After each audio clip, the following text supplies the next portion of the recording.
Yeah, hey, hi. Welcome to Solutions. Come on inside.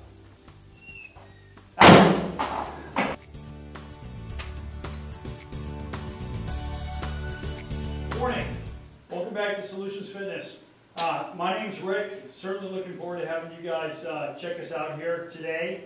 So, another episode in our New Year, New You. What I'd like to really go over today with you guys is just different aspects of doing cardio, where you should be training in as far as heart rate goes, as well as showing you some stretches and some exercises for the back of your body. So if you want to follow me.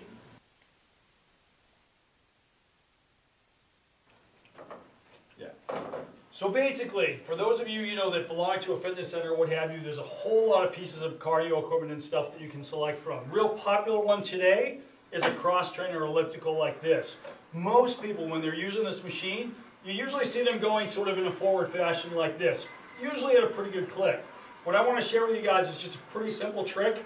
If you actually change the direction of the elliptical and you're going to the back side, you're putting more of a focus on the back end of your body, if you will. So to firm, let's say, your buttocks, back of your leg and all of that, it's a great way to condition that part of your body, which you're just not getting the same degree of that conditioning when you're always going forward in this fashion. Okay? So when a lot of people are doing cardio, what they're not really paying attention to is target heart rate zone. Most people, as I've said in my previous episode, they don't train too little, they actually train too hard.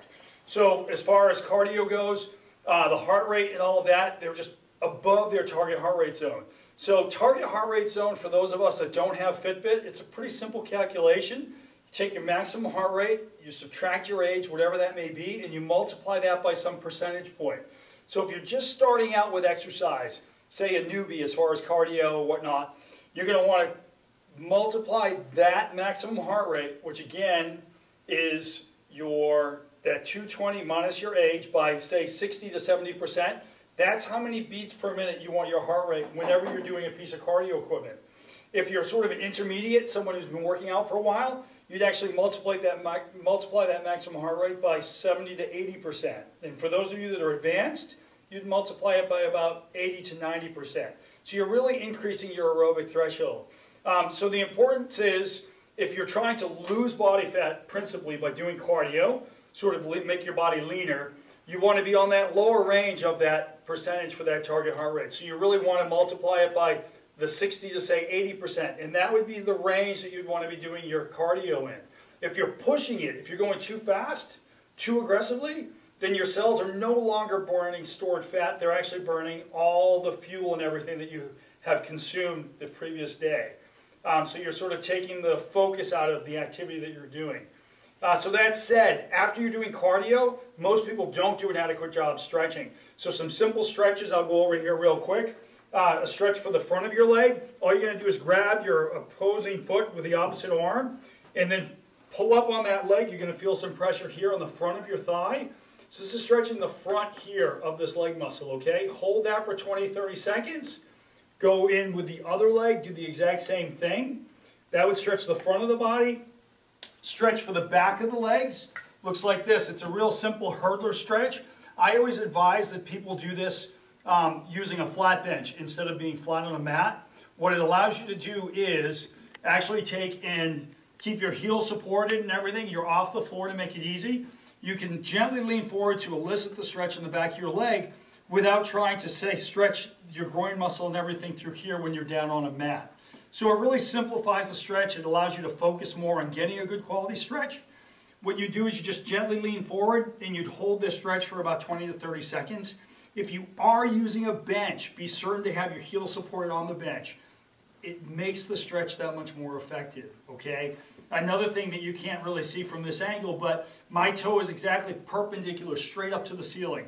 You always want to leave your foot going straight up like this to get a maximum stretch. If the foot goes lazy out to the side and you're sitting here like this with the heel supported, you're really not getting a maximum stretch in your hamstring, okay?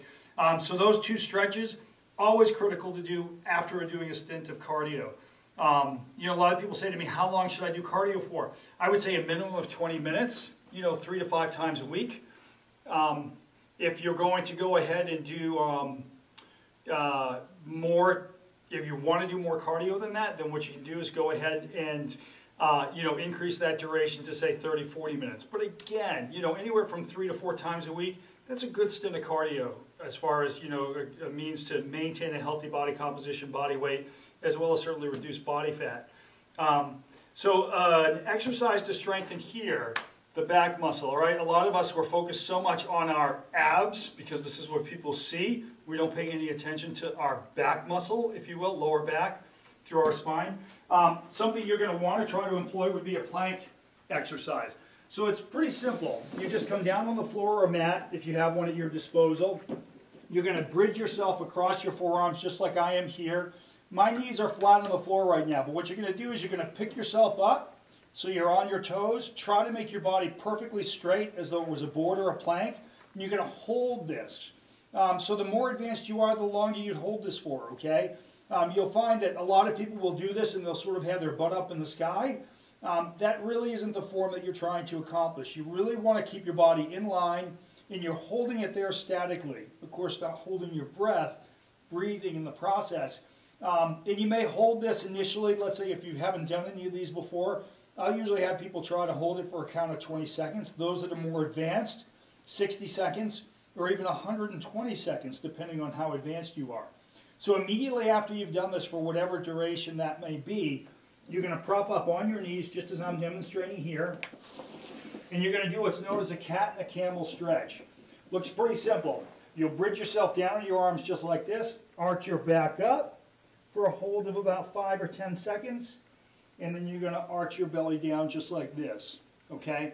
So those two stretches would complement you as you're doing a plank. I sort of want to end this with a whole point, and I thought this the other day as I was putting this episode together. So often you guys are going to see material from me, but you may have questions out there as to things that I don't cover. So what I'd like to do is, if you have any questions relative to exercise or food or nutrition, please feel free, blast me an email. Pretty straightforward. My email's rick@solutionsfitness.net. And then what I'll do is I'll respond to those electronically, and I'll also go over them if we have the time, if I can, during some of these segments, okay? Hopefully to keep you guys engaged on what it is that I'm trying to inspire you guys towards learning about. So once again, thank you for checking it out, and certainly look forward to having you tune in next time. Thanks a lot.